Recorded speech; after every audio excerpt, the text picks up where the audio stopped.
بسم اللہ الرحمن الرحیم. السلام علیکم. کیپٹل ٹاک میں خوش آمدید. پاکستان کی سیاست میں کشیدگی دن بدن بڑھتی ہی جا رہی ہے. اتنی زیادہ کشیدگی بڑھ رہی ہے. دوسری طرف پاکستان کے تمام بڑے شہروں کی سڑکوں پہ روزانہ کوئی نہ کوئی مظاہرہ ہو رہا ہے. کہیں جبری برطرفیوں کے خلاف مظاہرہ ہو رہا ہے, کہیں مہنگائی کے خلاف مظاہرہ ہو رہا ہے, کہیں صحافت پر پابندیوں کے خلاف مظاہرہ ہو رہا ہے. آج بھی مختلف شہروں میں مظاہرے ہوئے ہیں. لیکن دوسری طرف جو سیاسی کشیدگی ہے اس کے باعث ایسا لگتا ہے کہ عوام کو ریلیف دینے والا کوئی نہیں ہے. تو یہ صورتحال جو یہ کس طرف جا رہی ہے, اس پر گفتگو کے لیے آج ہمارے ساتھ موجود ہیں ندیم افضل چند صاحب, معاون خصوصی ہیں وزیر اعظم کے, جناب سینیٹر مصدق ملک صاحب مسلم لیگ نون کے سینئر رہنما, اور جناب سعید غنی صاحب جو کہ وزیر تعلیم ہیں حکومت سندھ کے, اور اس کمیٹی میں بھی شامل ہیں جس نے کہ کیپٹن صفدر کی جو گرفتاری کا معاملہ ہے اس کی تحقیقات کرنی ہے.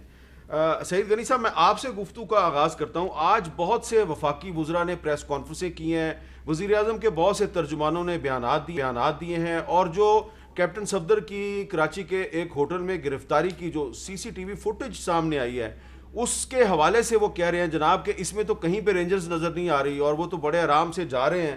تو ابھی ہمیں پتہ ہے کہ ابھی تحقیقات جو ہیں وہ تو شروع ہوئی ہیں نہیں ہوئی, اور ابھی انہوں نے اس کے نتائج نے سامنے آنا ہے. لیکن وفاقی حکومت جو ہے وہ یہ کہہ رہی ہے کہ یہ ایک ملی بھگت تھی. یہ جو کیپٹن صفدر کی گرفتاری کے حوالے سے جو گفتگو بلاول صاحب نے کی ہے, تو انہوں نے یہ بھی کہا کہ سندھ پولیس جو ہے وہ اس نے جو چھٹی کی درخواست دی ہے اس کے پیچھے بھی بلاول ہاؤس ہے. تو ایسا لگ رہا ہے کہ تحقیقات کا جو بھی نتیجہ آئے گا اس کو وفاقی حکومت نے نہیں ماننا. تو پھر ہم کدھر جائیں گے؟ اچھا, میرے ساتھ میرا پرابلم یہ ہو گیا ہے کہ جو ایک منسٹریل کمیٹی بنائی گئی ہے مجھے اس کا کنوینر بنا دیا ہے جی.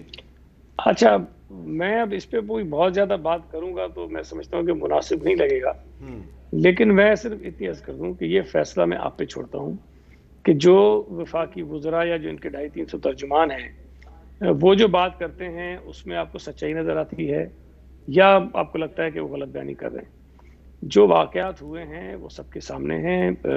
میں نہیں سمجھتا کہ اتنی چیزیں اس کے اندر خفیہ ہیں, لیکن وفاقی حکومت کا یہ شروع سے طرز عمل رہا ہے کہ وہ مس گائیڈ کرتے ہیں, غلط بیانی کرتے ہیں اور لوگوں کو اندھیرے میں رکھ کر کچھ اس طرف لے کے جانا چاہتے ہیں کہ لوگ الجھ جائیں. تو بہرحال وہ کوشش کرتے رہیں, لیکن حقائق جو ہے وہ کوئی اس سے انکار نہیں کر سکتا, وہ چیزیں سب کے سامنے ہیں.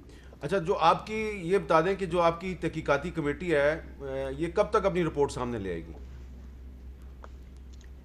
سر 30 دن کا وقت ہے, لیکن 30 دن ظاہر ہے میکسیمم ہے, ممکن ہے ہم کوشش کریں اس سے پہلے مکمل کر لیں, لیکن 30 دن کا وقت جو ہے وہ ہمیں دیا گیا ہے. تو اگر جو آرمی چیف نے جو کمیٹی بنائی ہے وہ اگر 10 دن میں اپنی رپورٹ دیتی ہے تو اس کے بعد پھر آپ کی کمیٹی کی رپورٹ 30 دن کے بعد آئے گی. تو اس ان دا مین وائل مسلم لیگ نون کہہ رہی ہے کہ عدالت بھی اس کا از خود نوٹس لے. تو یہ معاملہ اگر عدالت میں چلا گیا پھر کیا ہوگا؟ دیکھیں, ایک تو میں جو میری اپنی انڈرسٹینڈنگ ہے, آرمی چیف نے جو نوٹس لیا ہے اس لیے کہ ان کے ادارے کے کچھ لوگوں کی طرف انگلیاں اٹھی ہیں اور وہ اپنے اگر ان کے لوگ کوئی انوالو ہیں تو اس کے خلاف ان کے متعلق وہ تحقیقات کر سکتے ہیں, ان کو کرنی بھی چاہیے. لیکن اس سے ہٹ کے جو اور ایونٹس ہیں, جو اگر مطلب صرف ایک ہی واقعہ تو نہیں ہے نا کہ جی کچھ لوگ گئے اور آئی جی کے متعلق جو بات آ رہی ہو گئی, لیکن وہ ایف آئی آر کاٹنے کے لیے کس طرح سے سیاسی جماعت استعمال ہوئی ہے ان کے وفاقی وزیر نے کیا کہا, ان کے ایم پی ایز نے کیا کہا, کس طرح, میں پھر مجبور ہو رہا ہوں اس جانے پہ جہاں میں جانا نہیں چاہتا ہوں. بہت ساری چیزیں ہیں جس کے اوپر شاید یہ ثابت ہم کر جائیں گے کہ وہ غلط طریقے سے ہوئی ہیں. تو ہماری جو کمیٹی بنی ہے وہ صرف محدود نہیں ہے کسی ایک چھوٹے سے ایونٹ کے ساتھ. یہ جو پورا ایک ایپیسوڈ ہوا ہے, جو چیزیں اس میں ہوئی ہیں 2 دن تک 18 اور 19 تاریخ کی, ہم اس پورے کو دیکھیں گے. تو جو ٹی او آرز ہیں اس کمیٹی کے, اس میں یہ چیزیں وضاحت سے درج ہیں.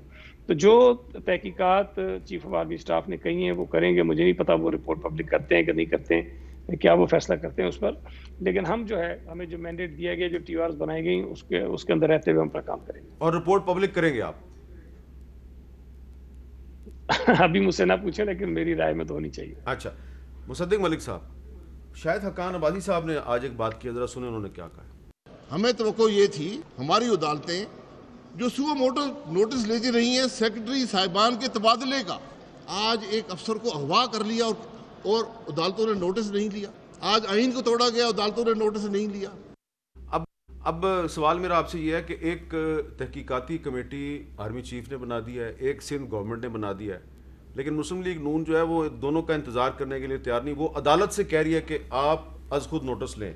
اس کا مطلب ہے کہ آپ پیپلز پارٹی والی کمیٹی پہ اعتماد نہیں کرتے؟ دیکھیں معاملہ جو ہے وہ آئین کا ہے. معاملہ یہ ہے کہ اگر آپ نے وفاق کو قائم رکھنا ہے تو آپ کو صوبے اور وفاق کا ریلیشن شپ جو ہے اس کو اپنے ذہن میں رکھنا ہوگا. اور جس چیز کو سوو موٹو نوٹس کہتے ہیں اس کی سب سے بڑی انسانی حقوق کے علاوہ سب سے بڑی پروویژن یہ ہے کہ اگر وفاق اور صوبے کے درمیان میں کسی وقت کچھ آپ کو نوٹس لینا ہو تو آپ سوو موٹو کا انسٹرومنٹ استعمال کرتے ہیں. یعنی وہ سوو موٹو کا انسٹرومنٹ بنا اس لیے ہے کہ کسی بھی وقت اگر وفاق اور صوبوں کے اس تکرار کے اندر میڈیشن کی ضرورت پڑے تو عدالتیں اس کے اندر انٹروین کریں.